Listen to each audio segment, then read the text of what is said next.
আল্লাহ ডাক দিয়া বলে, গোলাম, জমিনের পানি যদি আমি আল্লাহ লিয়াটা নিচে নিয়ে নি, গোটা দেশের গোটা বিশ্বের কোন মেশিন দিয়া পানি উঠাইতে পারবে না। কথা কয় না?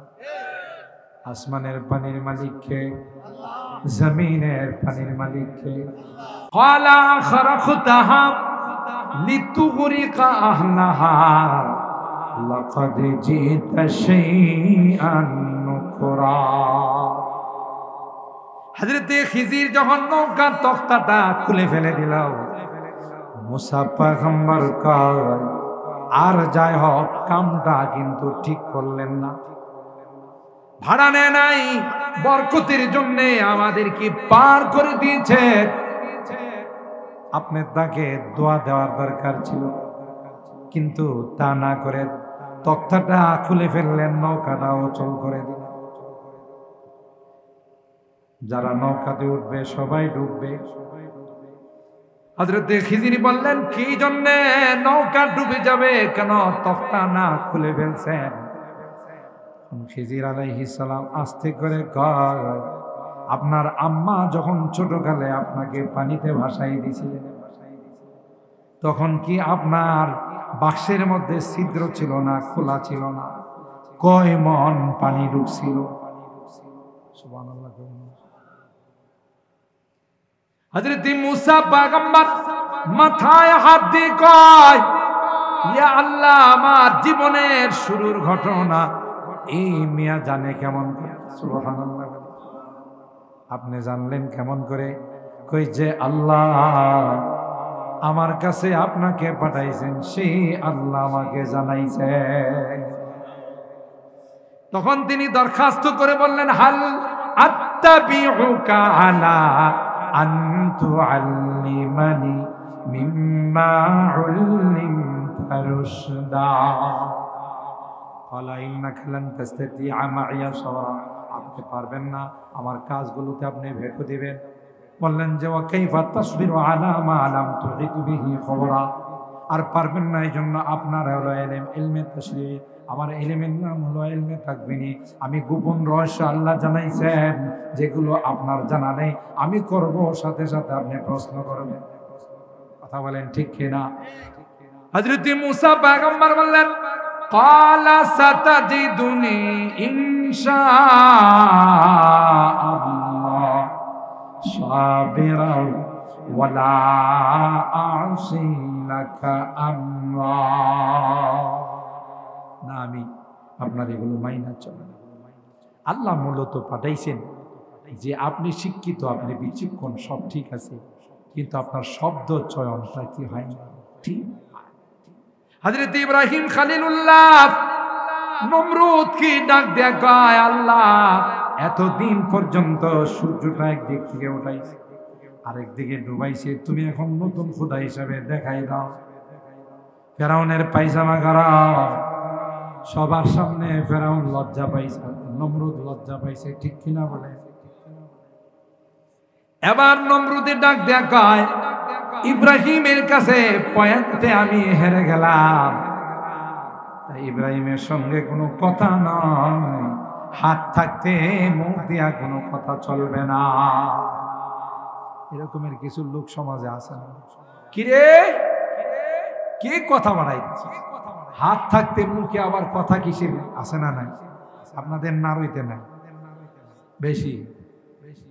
এইগুলো যারা করে, এটা হলো পাতলা মাল খাওয়া পার্টি, এটা হলো ঘুষ খাওয়ার পার্টি, ঠিক কিনা বলেন? আর এই ঘুষের কারণে দেশের মধ্যে দুর্নীতি, অশান্তি। তখন সে বলল, তোমার সঙ্গে মোকাবেলা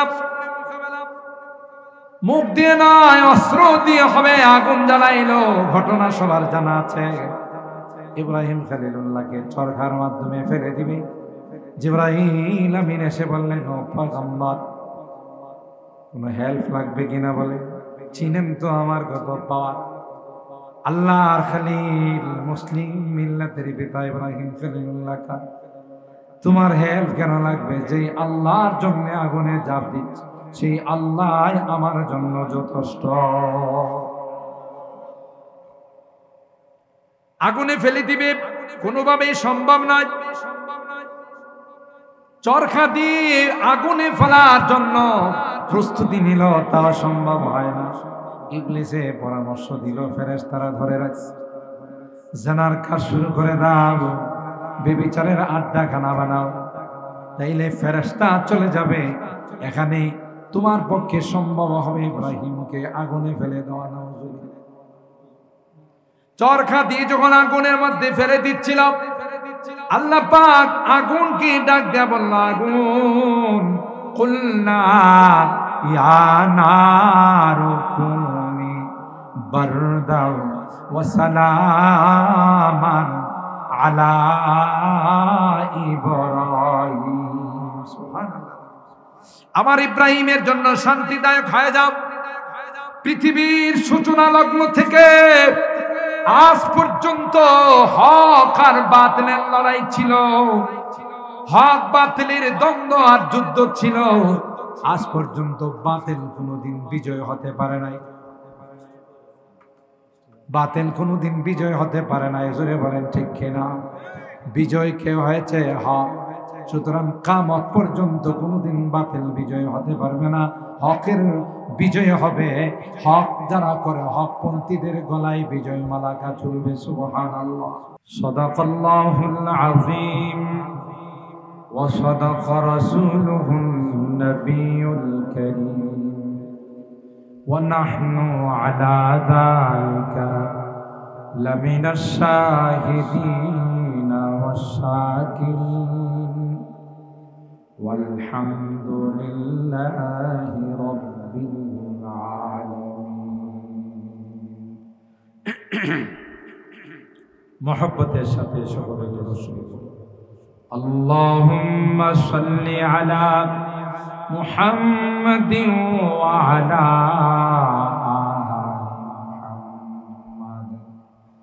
কামা সাল্লাইতা আলা ইব্রাহিম ওয়া আলা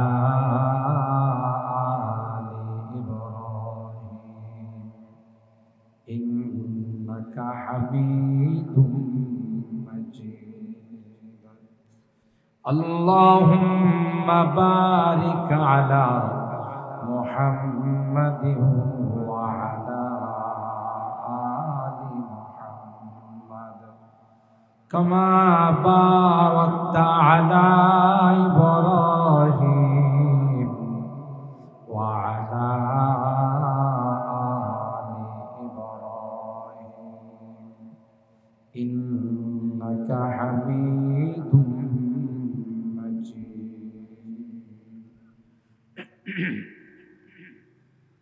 الحمد لله ثم الحمد لله. দারুল উলুম হামিউস সুন্নাহ কওমি মাদ্রাসা উদ্যোগে ২৮তম বার্ষিক ইসলামী মহাসম্মেলনের সম্মানিত সভাপতি মুফতি ইসমাইল হোসেন সাহেব, মুহাদ্দিস জামিয়া ইসলামিয়া নাজিরিয়া বিদ্যাকেন্দ্র, হযরত মাওলানা জান আলম সিদ্দিকী সাহেব, আজকের মাহফিলের যিনি প্রধান মেহমান ছিলেন, বাংলাদেশের উলামায়ে কেরামদের মুরব্বী, বাংলাদেশ হেফাজতে ইসলামের সংগ্রামী মহাসচিব, জামিয়া ইউনুসিয়ার সম্মানিত শেখুল হাদিস ও জামিয়া দারুল আরকাম আল ইসলামিয়া প্রতিষ্ঠাতা প্রিন্সিপাল হযরতুল আল্লাম আল্লামা শাইখ সাজিদুর রহমান সাহেব দামাত বারাকাতুহু, হযরত উলামায়ে কেরাম, বেরাদারান ইসলাম, পর্দার আড়ালের মা ও বোনেরা, আল্লাহ পাকের দরবারে লাখো কোটি শুকরিয়া যে রব্বে কায়নাত দীর্ঘ রাত পর্যন্ত বসে বুজুর্গ উলামায়ে কেরামদের জবান থেকে কোরআন সুন্নাহর আলোকে কিছু কথা শোনার জন্য আমাদেরকে বসার তৌফিক দান করেছেন। এই জন্যে অন্তরের অন্তঃস্থল থেকে শুকরিয়া আদায় করে বলি আলহামদুলিল্লাহ। সবাই বলি আলহামদুলিল্লাহ। সম্মানিত সুধী, আমি কোরআনুল কারীমের সূরা আল কাহাফ 16 নম্বর পারার শেষ পৃষ্ঠা থেকে কয়েকখানা আয়াত তেলাওয়াত করেছি। সরকারে দু আলম, মাহবুবে কিবরিয়া, সৈয়দুল কাউনাইন, সৈয়দুস সাকালাইন, হযরতে মুহাম্মদুর রাসূলুল্লাহ সাল্লাল্লাহু তাআলা আলাইহি ওয়াসাল্লাম অসংখ্য হাদিস থেকে ছোট্ট একখানা হাদিস পাঠ। আমাদের এই প্রাণপ্রিয় প্রতিষ্ঠান দারুল উলুম হামিউস সুন্নাহ কওমি মাদ্রাসা আজকের এই মাহফিলে এই কোটার একটু কমায়, সাউন্ডটা বাড়ায়, এই কোটা কমায়। আজকের এই বরকতময় মাহফিলে আমরা উপস্থিত হয়েছি কারণ এই মাদ্রাসায় যারা লেখাপড়া, এই মাদ্রাসায় যা পড়ানো হয় এর সম্পর্ক হলো সরাসরি আরশে আজিমের সঙ্গে, সরাসরি আরশে আজিমের সঙ্গে। আমাদের এদেশের কওমি মাদ্রাসাগুলো মূল ভিত্তি আর কেন্দ্র হলো দেওবন্দ মাদ্রাসা। দেওবন্দ মাদ্রাসার ইতিহাস সম্পর্কে আমাদের কম বেশি জানা আছে। এই মাদ্রাসা ভিত্তি কোনো ব্যক্তির হাতে নয়, স্বয়ং সরকারে দো আলম নবীর হাতে। সুবহানাল্লাহ, আরো জোরে কোন সুবহানাল্লাহ। আল্লাহর হাবিব স্বপ্ন যুগে আল্লাহর হাবিব সাল্লাল্লাহু তাআলা আলাইহি ওয়াসাল্লাম লাঠি মুবারক দিয়ে দেওবন্দ মাদ্রাসার নওদারার মধ্যে দাগ দিয়ে গেছেন যে তোমরা এই দাগের ভিতরে মাদ্রাসা প্রতিষ্ঠা করো। সুবহানাল্লাহ। হযরত কাসেম নানাতবী রাহিমাহুল্লাহ তিনি ঘুম থেকে উঠে দেখেন যে নওদারার মধ্যে আল্লাহর হাবিবের স্বপ্ন যুগের লাঠির দাগ বসে আছে। তাইলে বোঝা যায় ফাউন্ডার, ভিত্তি স্থাপনকারী কোন সাধারণ মানুষ নয়, স্বয়ং আল্লাহর হাবিব সাল্লাল্লাহু আলাইহি ওয়াসাল্লাম। যত কওমি মাদ্রাসা আছে সবগুলোর সম্পর্ক হলো দেওবন্দের সাথে। দেওবন্দের সিলেবাস, দেওবন্দের নিসাব, কারিকুলাম ফলো করা।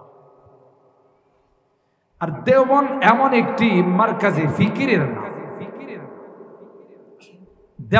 এমন একটি ইদারার নাম যেখানে শুধুই আলেম আর শিক্ষক বানায় না, সর্ব লাইনের সর্বশ্রেণীর সব রকমের ব্যক্তিকে দেওবন্দ সৃষ্টি করে পৃথিবীর আনাচে কানাচে ছড়িয়ে দিয়েছে। সুবহানাল্লাহ। ইউআইয়িদু দীনাল্লাহি ফি কুল্লি দাওরাতিন, ইউআইয়িদু দীনাল্লাহি ফি কুল্লি দাওরাতিন আসাইবা তাতলু মিসলুহা মিন আসাইবি।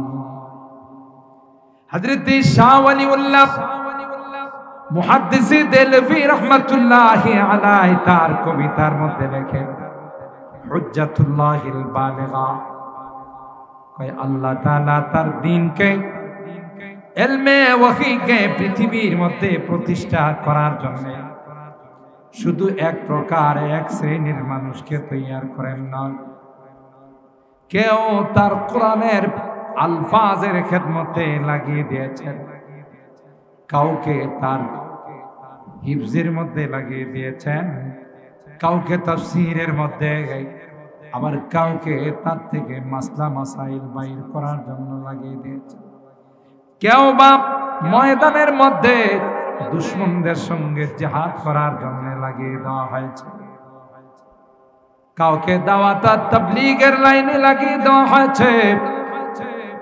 সব শ্রেণীর মানুষকে উপহার দিয়েছে দারুল উলুম দেওবন্দ। সুবহানাল্লাহ। কারণ আবার বেশি কমাই দিছে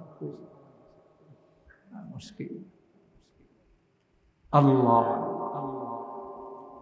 সুতরাং যারা মাদ্রাসায় পড়া, যারা মাহফিলে বয়ান করে, যারা জিহাদের ময়দানে যুদ্ধ করে, সবগুলো সব লাইনে দেওবন্দের সন্তান।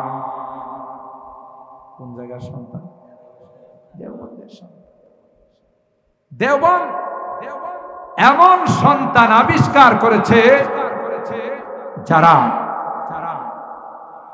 200 বছর ইংরেজ বিনিয়ারা ভারত উপমহাদেশ স্বাধীন করেছিল, শাসন করেছিল, শোষণ করেছিল। তাদেরকে এই উপমহাদেশ থেকে তাড়ানোর জন্য যারা সবচেয়ে বেশি অগ্রণী ভূমিকা নিয়েছেন তারা হলো আকাবের।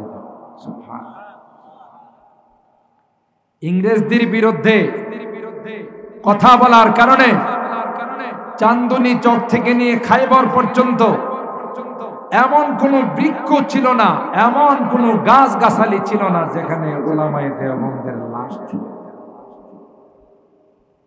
হত্যা করা হয়েছে, শহীদ করা হয়েছে শুধু তাদের বিরুদ্ধে কথা বলার জন্য। ঠিক কিনা বলেন? আমি এই জন্য আমার অনেক বয়ানে বলি, যারা বলো আলেম ওলামারা স্বাধীনতা বিরোধী, স্বাধীনতায় তাদের কোনো অবদান নাই, তোমরা বুকার সাগরে বসবাস করো। গোড়া বাদ দিয়ে কোনোদিন আগা হয় না। দেওবন্দের আকাবেরদের আমাদের বুজুর্গানে দিনকে মাইনাস করে স্বাধীনতা হবে। দেওবন্দ মাদ্রাসা যখন ইংরেজ খেদাও এই আন্দোলন নিয়ে আমাদের মুরব্বীরা পেরেশান, তখনই হযরতে কাসেম নানকবী রাহমাতুল্লাহি আলাইহি স্বপ্ন দেখে আল্লাহর হাবিব বলে, কিসের টেনশন, কিসের পেরেশান, তুমি এখানে ক্যাম্প বানাও, সেনাবাহিনীর বিশাল স্থাপনা বানাও, এখান থেকে যারা রেডি হবে, প্রস্তুত হবে, এরাই ইংরেজদের বিরুদ্ধে তলোয়ার।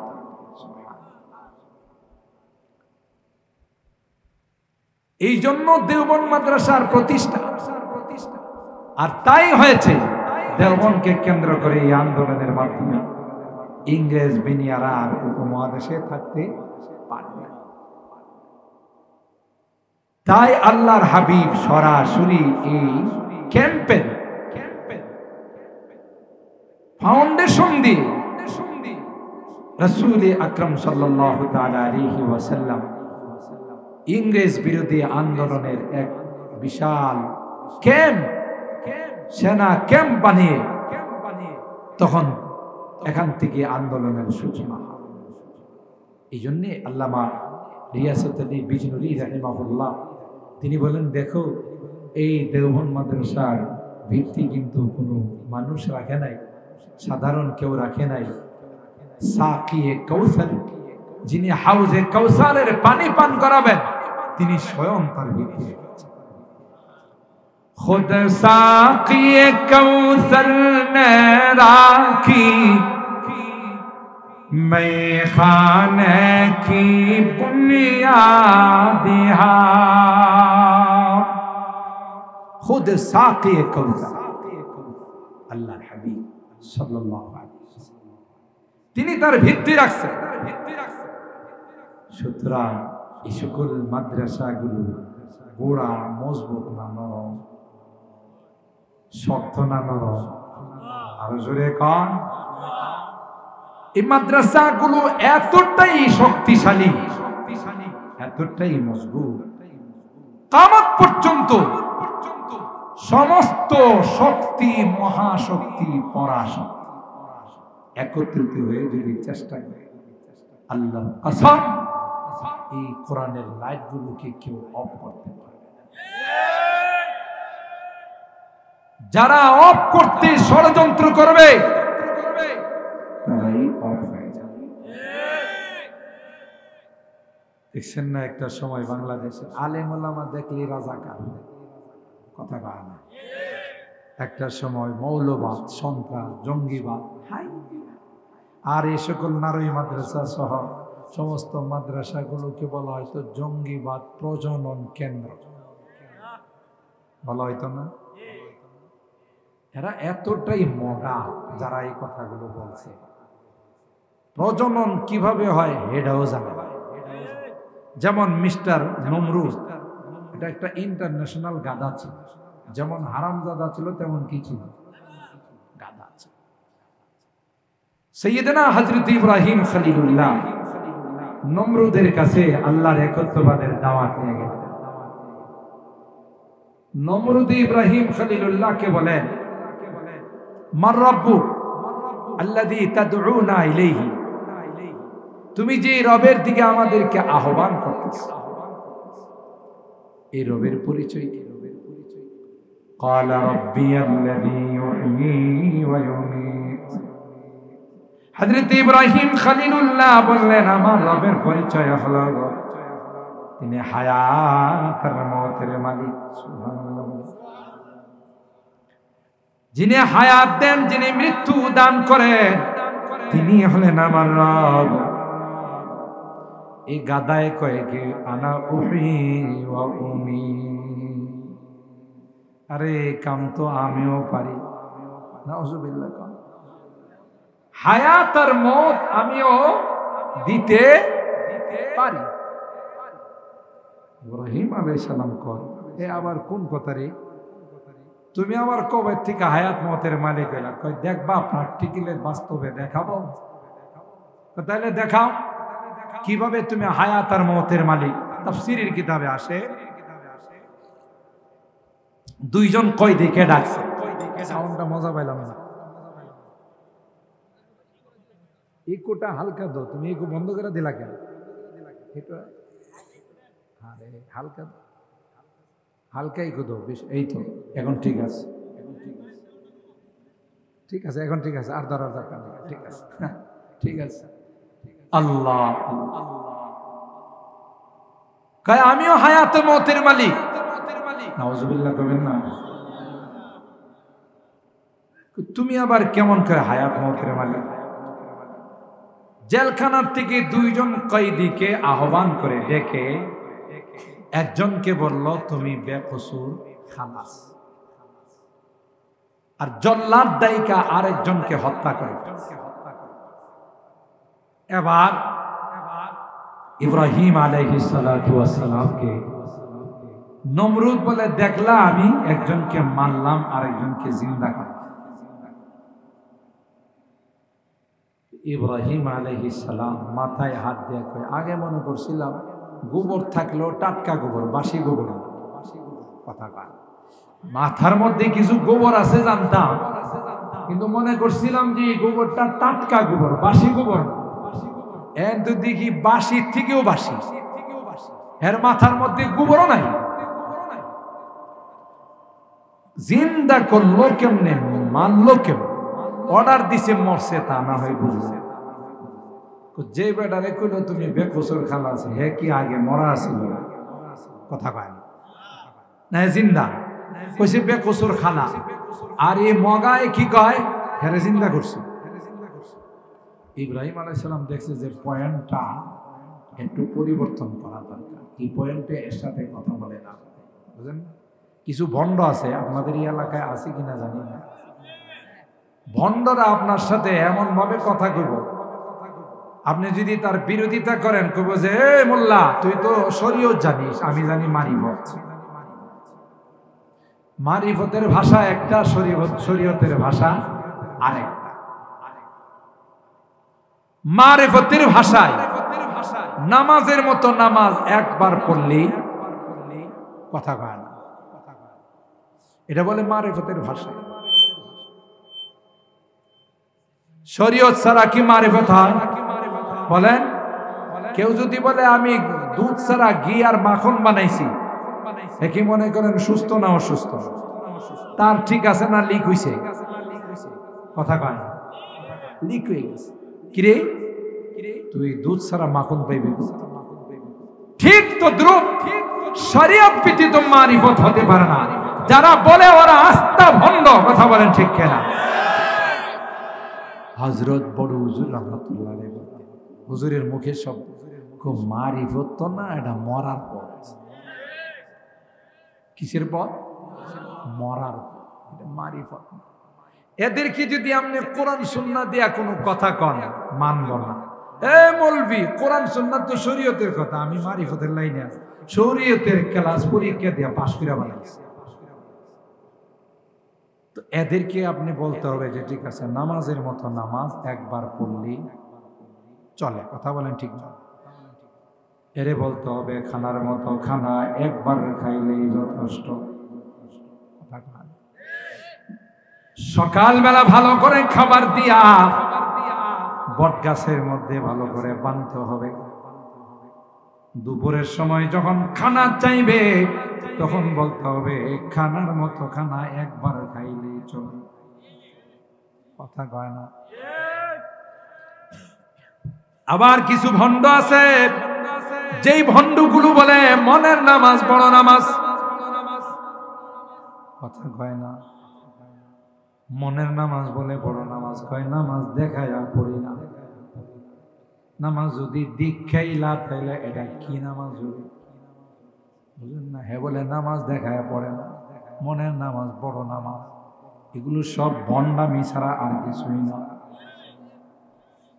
আল্লাহর হাবিব বলেন ইয়াকুনু ফি আখিরিজ জামানি দাজ্জালুনা কাযাবুন ইয়াতুনাকুম মিনাল আহাদিস বিমা লাম তাসমাউ আনতুম ওয়ালা আবাউকুম ফা ইয়্যাকুম ওয়া ইয়্যাহুম লা ইউদিল্লুনাকুম ওয়ালা ইফতিনুনাকুম। একটা জামানা আসবে যে জামানায় ঈমান মানুষের কাছে পর হয়ে যাবে, ঈমান তার আসল বাড়িতে গিয়ে আশ্রয় নেবে। হাদিসে কয় ইন্নাল ঈমানা লা ইয়ারিজু ইলাল মাদিনাতি কামা তারিজুল হাইয়াতু ইলা জুহুরিহা। আল্লাহর হাবিব বলেন বিষাক্ত সাপ মানুষকে দেখলে জামাত গুহার মধ্যে যায় আশ্রয় নেয়, গর্তের মধ্যে ঢুকে যায়। এ আমার উম্মত, একটা সময় আসবে যেই সময় ঈমান তার আসল বাড়ির দিকে রওনা দিয়া চলে যাবে। আই খাসায়ে খাসানে রাসূল ওয়াক্তে দুআ গে, আই খাসায়ে খাসানে রাসূল ওয়াক্তে দুআ গে। उम्मत के तेरी आप उम्मत पे तेरी आके अजब वक्त पड़ा है। ये दिन बड़ी शान से निकला था वतन से, ये दिन बड़ी शान से निकला था वतन से, परदेस में वो आज गरीबुल गुरबा है, परदेस में वो आज गरीबुल गुरबा है। কবি বলেন হে পয়গম্বর, বিশেষ ভাবে আপনি দোয়া করুন, উম্মতের কাছে এমন এক নাজুক সময় চলে আসছে গো, যেই সময় ঈমান অল্প পয়সায় বিক্রি করে ফেলা। মাজারে গিয়ে সিজদা দিয়ে পীরের মাজারে পীরের দরবারে গিয়ে পীরের পায়ে সিজদা দিয়ে বেঈমান হয়ে যায়। ঠিক কিনা বলেন? এদের মৃত্যু পর্যন্ত তাওবা নসিব হবে না। কারণ যারা ডাকাতি করে, যারা চুরি করে, যারা গুনাহ করে, এরা বুঝে আমরা গুনাহ করতেছি। আর যারা এই সকল মাজারে যায়, পীরের দরবারে গিয়ে সিজদা করে, এরা তো গুনাহ করে না, বরং শরীয়তের উপরটা করে। কথা কয় না? ভালো কাজ করলে কি আর কেউ কোনোদিন তাওবা করে? এদের কপালে তাওবা, কারণ বেঈমান হয়ে গেছে, টের পায় না। এই জন্য কবি বলেন আই খাসায়ে খাসানে রাসূল ওয়াক্তি দুআ হে, উম্মত पे तेरी आके अजब वक्त पड़ा है। ये दिन बड़ी शान से निकला था वतन से, परदेस में वो आज गरीबुल गुरबा है। মুসলমান ঈমান কিভাবে রাখবেন? এই সকল মাদ্রাসাগুলো জিন্দা রেখে ঈমান রাখা যায়, ঠিক কিনা বলেন?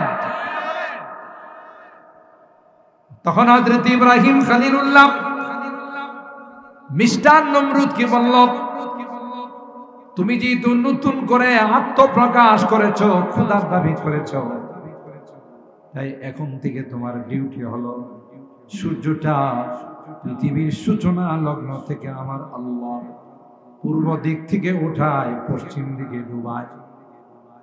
তুমি নতুন খোদা হিসাবে তোমার ক্ষমতা দেখাইবা, সূর্যটাকে পশ্চিম দিক থেকে উঠাবা, পূর্ব দিকে নিয়ে ডুবাইবা। আপনাদের কি ধারণায় কথা বলার পর পায়জামা ঠান্ডা না গরম?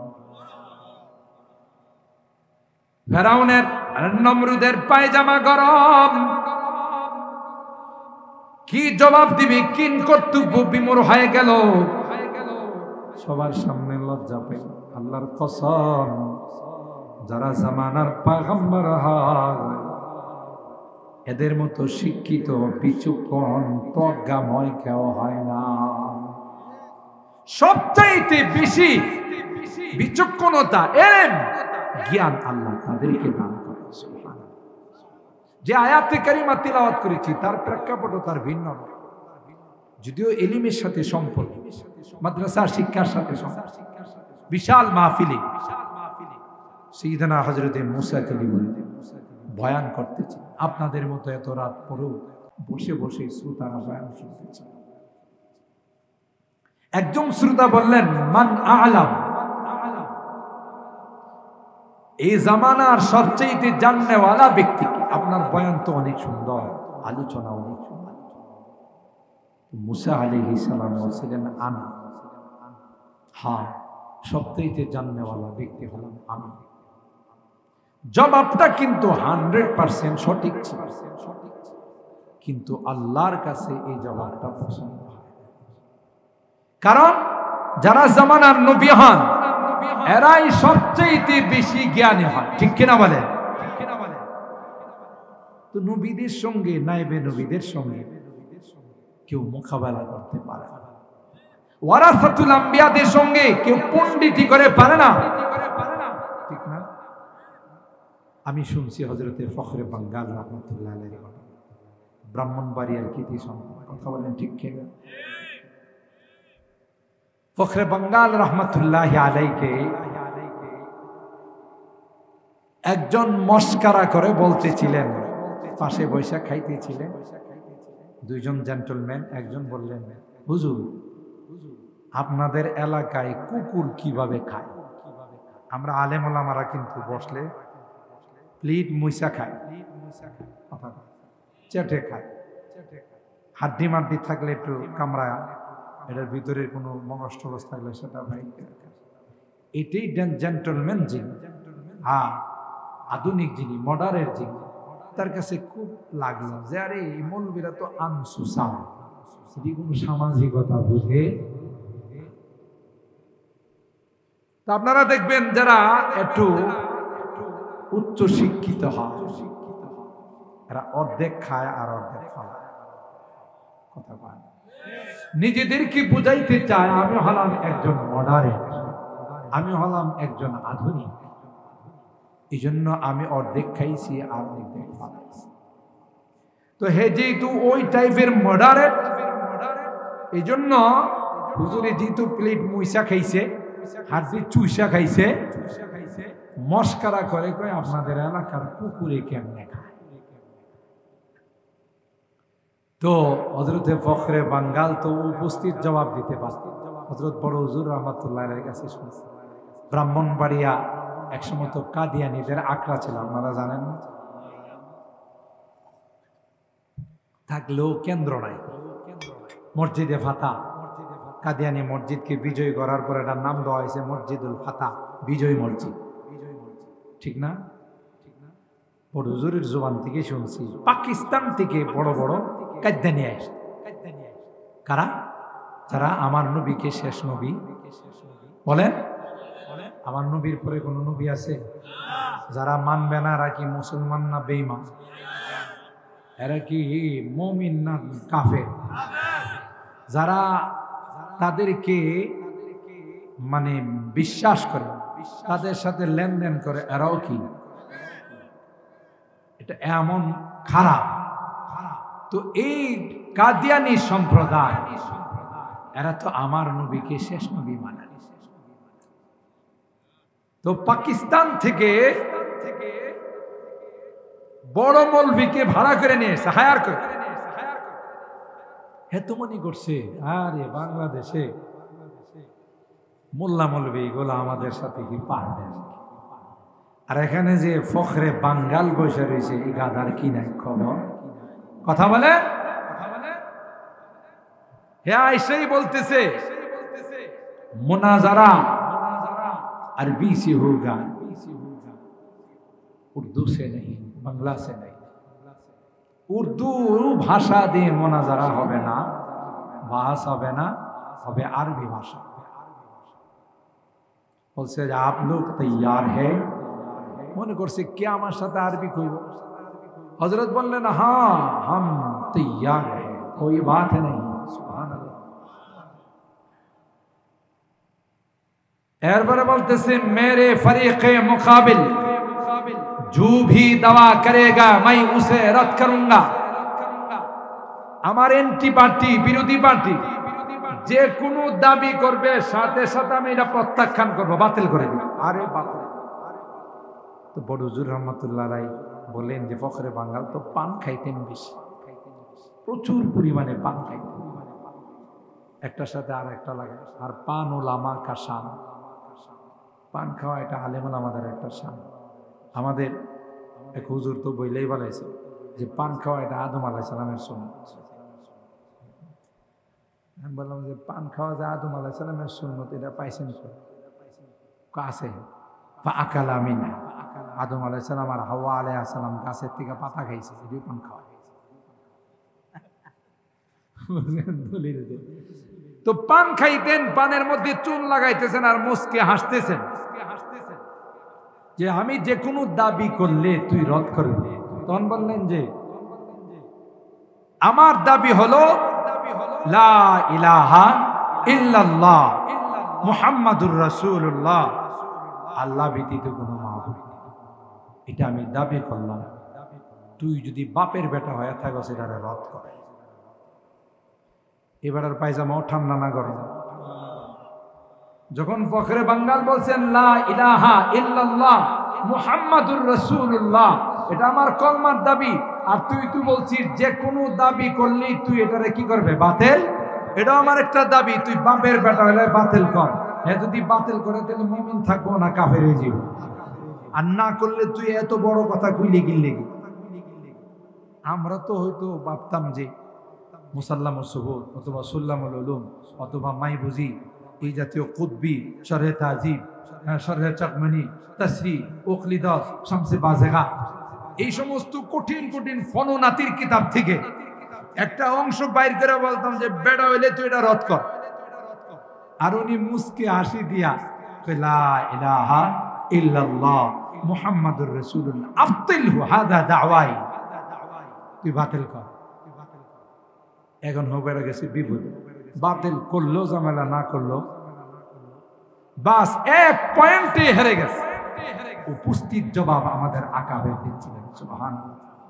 হযরত বড় হুজুর বলেন ইউনিয়নে যে বলা হয় যে মহকুমার যিনি প্রধান থাকেন, হ্যাঁ টিউন, তো বলেন তখন তো ওই মন্ত্রী এমপি এগুলো ছিল না, তো সর্বপ্রথম ডিপ টিউবওয়েল, জমিনে যে চাষাবাদ করে মানুষ পানি দিয়া, ডিপ মেশিন কই না আমরা,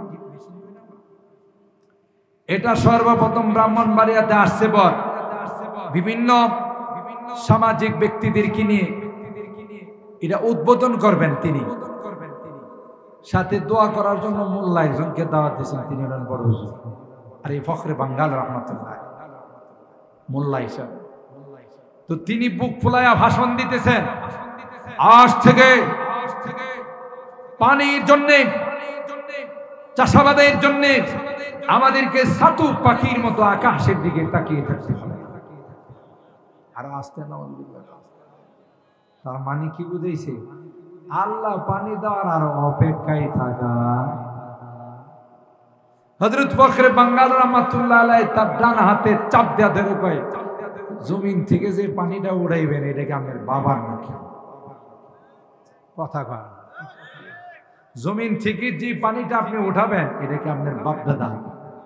সবাই অবাক, এই সমস্ত শিরকি কথা কয়েন না, ঈমান হারা হয়। কুল আরাইতুম ইন আসবাহা মাউকুম গাওরা ফামান ইয়াতিকুম বিমাইন মাঈন। আল্লাহ ডাক দিয়া বলে, গোলাম, জমিনের পানি যদি আমি আল্লাহ লিয়াটা নিচে নিয়ে নি, গোটা দেশের গোটা বিশ্বের কোন মেশিন দিয়া পানি উঠাইতে পারবে না। কথা কয় না? আসমানের পানির মালিক কে? জমিনের পানির মালিক কে? আল্লাহ বলেন, কুল আরাআইতুম ইন আসবাহা মাউকুম গাওরা ফামান ইয়াতিকুম বিমাইন মাঈন। কে পারবে? কার ক্ষমতা আছে? না, কারো ক্ষমতা নাই। আমাদের আকাবেররা উপস্থিত জবাব দিত যে মিয়া, আসমানের পানির মালিক যিনি, জমিনের পানির মালিকও তুমি তোমার মেশিন দিয়ে ওঠাইবা, ওখানে যদি আল্লাহ পানি সরাই দিয়ে কুত্তি কোথায়? যাই হোক, উলামায়ে কেরাম, নায়েবে রাসূল যারা হয় এরা বিচক্ষণ হয়, ঠিক কিনা? এরা শিক্ষিত হয়, কিন্তু আলফাসটা শব্দ চয়নটা আল্লাহর কাছে পছন্দ। এই জন্য মুসা আলাইহিস সালামরে আল্লাহ ডাক দিয়ে কয়, আপনি যে বললেন অনেক বড় আলেম, আপনার তো জামিয়া ইউনিভার্সিটি থেকে লেখাপড়ায় শেষ হয়েছে, সুবহানাল্লাহ, আপনি তো আরো লেখাপড়া করতে হবে। কয় আল্লাহ, তাহলে কোন মাদ্রাসায় ভর্তি হব? কই মাজমা আল বাহরাইন, দুই সমুদ্রের কেন্দ্রস্থলে একটা মাদ্রাসা আছে, ওখানে যায় দেখেন আপনার ভর্তি নেই কিনা। হযরত মুসা কইল, আল্লাহ, সমুদ্রের নিচে মাদ্রাসা, আমি যাব কেমনে?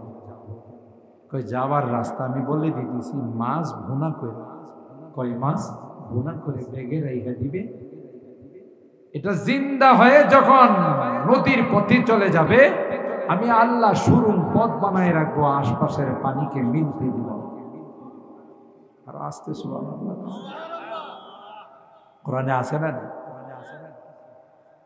قال آتنا غداءنا لقد لقينا من سفرنا هذا نصبا। হযরত ইউসা ইবনে নূন সফর সঙ্গে ছিলেন, পরবর্তীতে তিনি নবী হবেন। বললেন, নাস্তা বের করো, খাবার বের করো। বাহির করতে গিয়ে দেখে কয় মাছ জিন্দা হয়ে সমুদ্রে চলে গেছে। সুবহানাল্লাহ করেন। বুঝি আপনাদের ঘুমাইছে গেছে, আবার কালকের প্রোগ্রাম আছে, বেশি দেরি আমিও করব, 12:30টার ভিতরে দোয়া করব ইনশাআল্লাহ। রাজি আছেন তো? যেহেতু কালকে বিশাল হক বাতিলের লড়াই, কথাটা সরোয়ার্দী উদ্যানে হক আর বাতিলের লড়াই। হক আসলে বাতিল নিমজ্জিত হয়ে যায়, ঠিক কিনা বলেন? হক আর বাতিল, এই লড়াইয়ের সৈনিক আপনিও আমিও, কথা বলেন ঠিক কিনা? কয় মাস গিয়ে দেখে ব্যাগের থেকে জিন্দা হয়ে বের হয়ে সমুদ্রের পথে চলে গেছে। সুবহানাল্লাহ। উনি আয়েশা দেখেন, ফাত্তাখাযা সাবিলাহু ফিল বাহরি সাওয়া, এটা আল্লাহ পানিটা জমা করে রাখছেন মাঝখানে সরে। মুফাসসিরিন ইকরাম লিখেন, আল্লাহ হযরত মুসা নবীকে এই ভ্রমণ করায়া আগাম বার্তা দিলেন যে একটা সময় আসবে আপনার উম্মতকে নিয়ে লৌহিত সাগর পাড়ি দেওয়া লাগবে, আর ওখানে আমি আল্লাহ মুহূর্তের মধ্যে 12টা পদ্মা সেতু বানাই। কতদিন সময় লাগছে আপনার? 1 মাস। মুহূর্তের মধ্যে কোন ফায়ার হয়ে গেছে। আর বিশ্ব সন্ত্রাস ফেরাউন না ওখানে যায় কয়, দেখছো আমি কি পাওয়ারফুল ভাষা, আমার আশাও লাগে না, আমি সিংহাসনে বসে অর্ডার করছি 12টা পদ্মা সেতু হয়ে গেছে। আল্লাহ কয়, ঠিকই কইছিস, তুই বানাইছিস, এই জন্য দেখিস না এখনো পদ্মা সেতুগুলো ভাঙতেছে না। তুই যাওয়ার পর এই পদ্মা সেতুগুলো তোরে দেখার পর সান্ত্বনা পাবে, এরা দেখার পর শান্তি পাবে, এরপরে তোরে নিয়েই নিচে যাবে। কথা কয়, যে যা বানায় এটাই তার জন্য কাল। বানানোর সময় মনে করে আয়না ঘরে ঢুকাবো, কথা বলেন ঠিক কিনা? বানানোর সময় মনে করে এই ট্রাইব্যুনাল বানায়া শাস্তি দেব। আর কিতাবের মধ্যে আসে মান হাফারা লি আখিহি ওয়াকা ফিহি, যে আরেক ভাইয়ের জন্য গর্ত খনন করে সে নিজে এটাতে পড়ে। এই দুনিয়ার নেজা। এখন এই বানানো আইন সবাই প্রয়োগ করে যেইভাবে শাস্তি দেওয়ার সেভাবে শাস্তির ব্যবস্থা করে, ঠিক কিনা বলে? আল্লাহ কই তুই বানাইছ, যা তোর জন্য রেখে দিছি, ঢুকবে তোর সাথে দেখা করে এরা বিদায় নেবে। যেই ফেরাউনে তার বাহিনী নিয়ে ঢুকছে, গটাগট আল্লাহ তাআলা এই পদ্মা সেতুকে মিলাই দিছে। কথা বলেন ঠিক কিনা? আল্লাহ পাক হযরত মুসা নবীকে সমুদ্র পথ ভ্রমণ করায়া এই অভিজ্ঞতা দান করছেন যে একটা সময় আপনাকেও আপনার উম্মত নিয়ে সমুদ্র পথ পাড়ি দিতে হবে। সুবহানাল্লাহ। যেমন যার মাদ্রাসায় ভর্তি হইতে গেছেন, সংক্ষেপে কাট করে বলতেছি পুরা হযরত খিজির আলাইহিস সালাম। এই জন্য বললাম হালকানা নাবিয়ুন আম ওয়ালিয়ুন, তিনি কি নবী ছিলেন না ওলি ছিলেন, এই নিয়ে মুফাসসিরিনদের মধ্যে দ্বিমত আছে, কিন্তু অধিকাংশ রিওয়ায়াত হলো যে তিনি নবী ছিলেন, তবে তিনি তাশরিঈ নবী ছিলেন না, তাকবিনী নবী ছিলেন। অর্থাৎ অন্যান্য নবীদেরকে যে সরাসরি আর আসমানি কিতাব দিয়েছেন, আল্লাহ তাকে ওইটাতে না, তার নবুয়তটা ছিল, তার বিদ্যাটা ছিল এটা গোপন রাজ রহস্য। সুবহানাল্লাহ। যেগুলো বাহ্যিক দৃষ্টিতে মনে হবে যে অপরাধ। যেমন হযরত মুসা নবীকে নিয়ে তিনি যখন সমুদ্রের পথে ভ্রমণ করলেন, নদীর পারে যাওয়ার পর দেখা যায় পারাপারের কোনো ব্যবস্থা। হঠাৎ করে একজন নৌকাওয়ালা দৌড়ায় আসছে, এসে কই হুজুর উঠেন, আপনাকে দূরের থেকে দেখছি আমার নৌকাতে। তিনি এবং মুসা আলাইহিস সালাম, ইউসা ইবনে নুন তিনজনে উঠলেন। নদী পার করে দেওয়ার পর হযরত খিজির আলাইহিস সালাম কোরআন নিয়ে নৌকার একটা তক্তা খুলে ফেলাইছে। বলুন তো দেখি কামটা কি ভালো করছে? ভাড়া দিতে চাইলেন, নৌকাওয়ালা কয় হুজুর ভাড়া দেওয়ার লজ্জা দিয়েন না, আপনি যে আমার নৌকাতে উঠছেন এটি তো বরকত। এরকম অটোওয়ালা সিএনজিওয়ালা আছে না, হুজুরদেরকে উঠাইতে পারলে মহা খুশি। টাকা দিতে চাইলে না হুজুর লজ্জা দিয়েন, আপনি একটু দোয়া দিন। আবার কিছু আছে উল্টাও কথা। আল্লাহ মাফ করুক, অনেক আগের কথা। সাতিয়ানের হুজুর দামাবাদ খাতু জামিয়া গেছে, আমার সম্পর্কে চাচা হা। একবার জিয়াদি মসজিদ থেকে আমি আইসা কালীবাড়ির মোড়ে দাঁড়াই গেছি, হুজুরের নিয়ে রিক্সা দিয়ে যাই। তো আমি রিক্সা আসতেছি ঠিক, কিন্তু একদম দাড়িওয়ালা মানুষ তালাশ করতেছে, যে নামাজি দিনদার মানুষ। আমার কই দেরি করতেছে হুজুর, একজন নেককার দিনদার আসে। কই সর্বনাশ, অন্য অন্য রিক্সাওয়ালারা যদি মনে করো তোমার থেকে 50 টাকা নেই, হ্যাঁ নিব 100 টাকা। হুজুরের কথাগুলো আবার খুব সুন্দর সুন্দর। আমি দেখছি অনেকে এরকম আছে, আপনার ভাড়া যে পরিমাণ তার চাইতে ডাবল চায়। আপনি যদি বলেন ভাড়া তো এত নাই, ঘোরায় উঠলেন নাকি কথা কয়। আবার অনেকে আছে ভাড়া দিতে চাইলে মাপ চাই, ভাড়া দেন না, ভাড়া দিলে আমি শরম পাবো, লজ্জা পাবো। দুয়ার জন্য ক্বালা খরাখতাহা লিতুগরিকা আহলাহা লাকাদ জিতা শাইআন নুকরা। হযরত খিজির যখন নৌকার তক্তাটা খুলে ফেলে দিল, মুসা পয়গম্বর কয় আর যাই হোক কামটা কিন্তু ঠিক করলেন না। ভাড়া নেয় নাই, বরকতের জন্য আমাদেরকে পার করে দিয়েছে। আপনি তাকে দোয়া দেওয়ার দরকার ছিল, কিন্তু তা না করে তক্তাটা খুলে ফেললেন, নৌকাটা অচল করে দিলেন। যারা নৌকাতে উঠবে সবাই ডুববে। হযরত খিজির বললেন কি জন্য নৌকা ডুবে যাবে, কেন তক্তা না খুলে ফেলছেন? খিজির আলাইহিস সালাম আস্তে করে কয় আপনার আম্মা যখন ছোটকালে আপনাকে পানিতে ভাসাই দিয়েছিলেন, তখন কি আপনার বাক্সের মধ্যে ছিদ্র ছিল না, খোলা ছিল না? কয় মন পানি ঢুকছিল? সুবহানাল্লাহ। হযরত মুসা পয়গম্বর মাথায় হাত দিয়ে কয়, ইয়া আল্লাহ, আমার জীবনের শুরুর ঘটনা এই মিয়া জানে কেমন করে? সুবহানাল্লাহ। আপনি জানলেন কেমন করে? কই যে আল্লাহ আমার কাছে আপনাকে পাঠাইছেন, সেই আল্লাহ আমাকে জানাইছে। তখন তিনি দরখাস্ত করে বললেন, হাল আত্তাবিউকা আলা আন তুআল্লিমানি মিম্মা উল্লিমতা রুশদা ক্বালা ইন্নাকা লান তাসতাতিআ মাইয়া সাবরা। আপনি পারবেন না, আমার কাজগুলোতে আপনি ভেটো দিবেন। বললেন যে ওয়া কাইফা তাসবিরু আলা মা লাম তুহিত বিহি খবরা। আর পারবেন না, এই জন্য আপনার হলো ইলমে তাশরীহ, আমার ইলমের নাম হলো ইলমে তাকবিনী। আমি গোপন রহস্য আল্লাহ জানাইছেন, যেগুলো আপনার জানা নেই আমি করব, সাথে সাথে আপনি প্রশ্ন করবেন। রব্বানা যালামনা আনফুসানা ওয়া ইল্লাম তাগফির লানা ওয়া তারহামনা লানাকুনান্না মিনাল খাসিরিন। রব্বানা আতিনা ফিদ দুনিয়া হাসানাতাও ওয়া ফিল আখিরাতি হাসানাতাও ওয়া কিনা আযাবান নার। রব্বিরহামহুমা কামা রব্বায়ানি সগীরা। রব্বুল আলামিন, আল্লাহ দীর্ঘক্ষণ পর্যন্ত বসে তোমার বান্দা বান্দিরা কোরআনের আলোচনা শোনার পর আজকের শেষ অধিবেশনে আল্লাহ গভীর রজনীতে আমরা কিছু সংখ্যক গুনাহগার বান্দা তোমার শাহী দরবারে হাত উঠাইলাম। আল্লাহ মেহেরবানি করে আমাদের জিন্দেগির গুনাহগুলো মাফ করে। তওবা করতেছি, আর জীবনে কোনো গুনাহ করব, আর জীবনে কোনো নাফরমানি করব না। আল্লাহ আমাদের তওবাগুলোকে কবুল করে নাও, আমাদেরকে পাক্কা নামাজি বানাই দাও, দিনদার বানাই দাও, আল্লাহ কলমাওয়ালা বানাই দাও।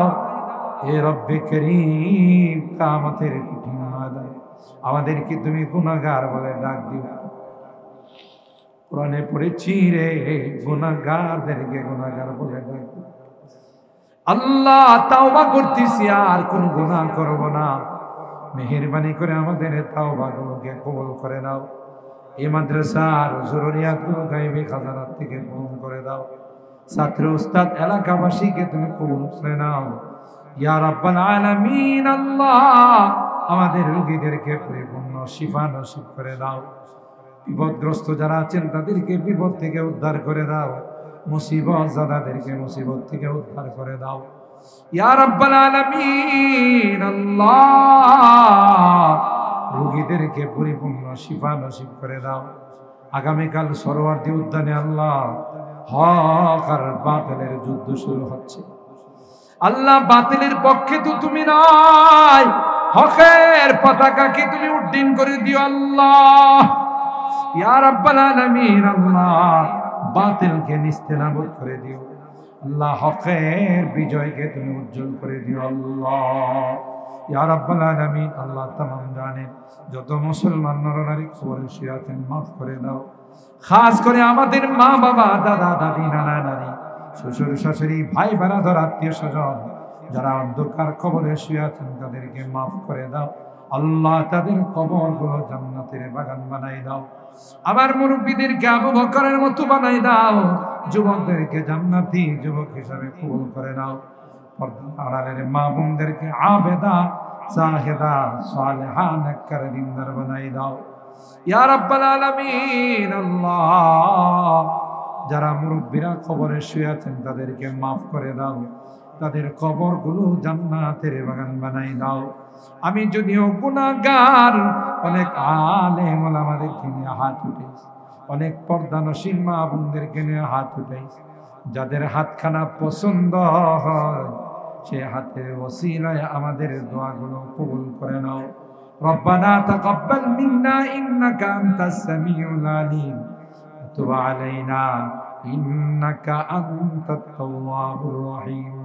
সুবহানা রাব্বিকা রাব্বিল ইজ্জাতি আম্মা ইয়াসিফুন ওয়া সালামুন আলাল মুরসালিন ওয়ালহামদুলিল্লাহি রাব্বিল আলামিন।